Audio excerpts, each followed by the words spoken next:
So building resilience to me, and I'm going to flick through these very quickly, is about being holistic.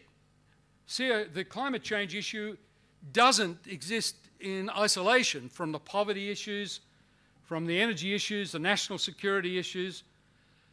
Mitigation is not the only answer. We have to adapt. We can't avoid some of the changes that are occurring. And we know that this will impact on the economy, on employment and opportunities, in some cases negatively, in some cases positively. We know that we have a whole pile of different disciplinary responses to this, and we have sectors of the community out there that don't want any change now because it will actually be bad for their business, irrespective of whether it'll be bad for the rest of us. That's the real world we deal with. We need holism to try to get across that. Uncertainty. We have to deal with that, and I think I've illustrated that there is significant uncertainty. And for the want of a better word, because I don't know what the right word is, and I use this word strategicness, is because we have to start thinking beyond where we're going immediately. The short term, we have to think about these longer term issues. And I think resilience construction is very much about having a more strategic view of things. And I'll give you just the final example that I'm working on right at the moment, which is looking at motor vehicle fuels in Australia. And you could say, well, here's a climate change scientist, so he would be starting right up there where it says CO2. We want to reduce the emissions of CO2, but actually, by the way, we really want to reduce the emissions because they actually affect human health. Thousands of people die every year because we use motor vehicles because of their emissions. It's not just climate change.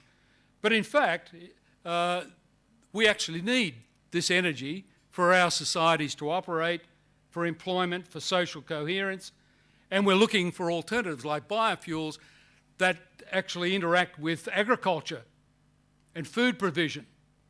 So we have to keep that in mind as well, but it's a lot more difficult than that because we currently are losing our capacity to produce oil ourselves. Only a decade ago we produced 80% of our oil, and we're down to about 50% per annum of our oil now, and it's going to decline fairly rapidly. And by the way, have you noticed other people around the world now want more oil? And have you noticed that oil is running out, not only in Australia, but around the world? So there is an issue about limited supplies, the so-called peak oil issue, and that means the price is going up. And in fact, the estimate is that it will double in the next 5 or 6 years. What does that mean to us? Balance of payments. Currently, we spend $12 billion a year to import oil. That's all of the money we get back from exporting all of our coal. Why do we do that? We need to think about it from a balance of payment perspective as well, to say nothing of the threat of conflict. Low probability, but just imagine what would happen if we had conflict internationally that stopped the supply of oil.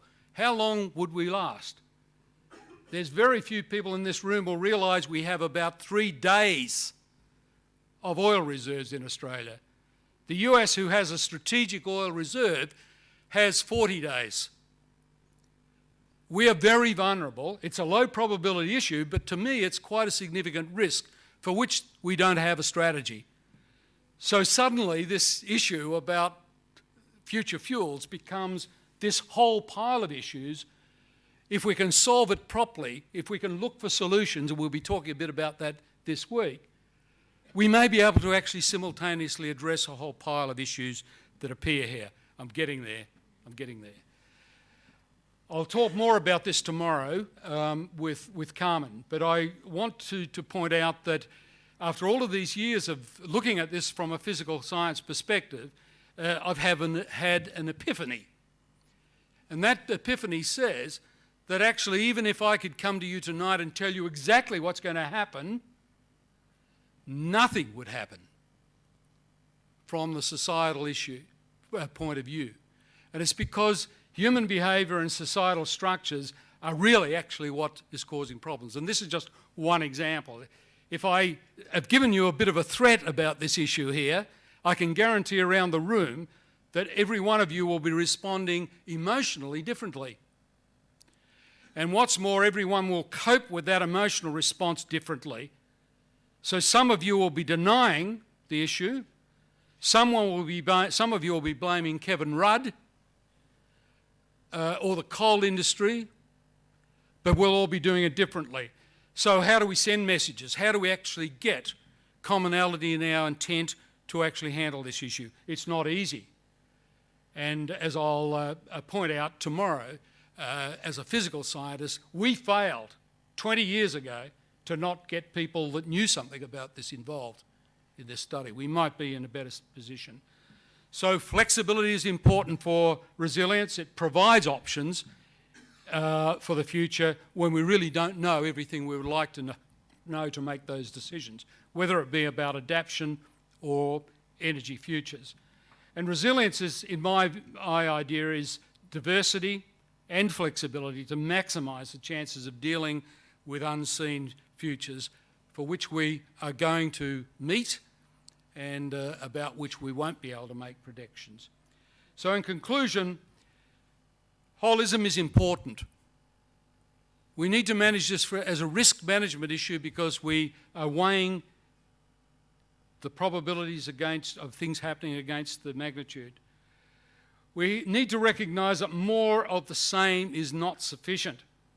And what is the same? And this, I hope, will come out a lot in the next few days. The focus on economics, the focus on short term, the focus on existing paradigms of what we think makes us successful, consumerism. These are things that are actually so strongly embedded in the way we're behaving at the moment that they're not conscious. And that's dangerous. We need to think much more about that. We need to think about flexibility and diversity and strategicness. In completing the first of the scientific reports that myself and my colleague from Monash did on this work on behaviour, we came to this kind of conclusion. That climate change, in fact, might be sending us a very important message. We have to get on and we have to do something about it, but it might be actually sending us a much more important message. And that is that social evolution, which after all is incremental and it's devoid of strategy. It happens from step to step, year after year, has led us to a position where in fact we're unsustainable. And we need to think about that very seriously, and I hope you'll do a lot of that in the next 2 days. Thank you.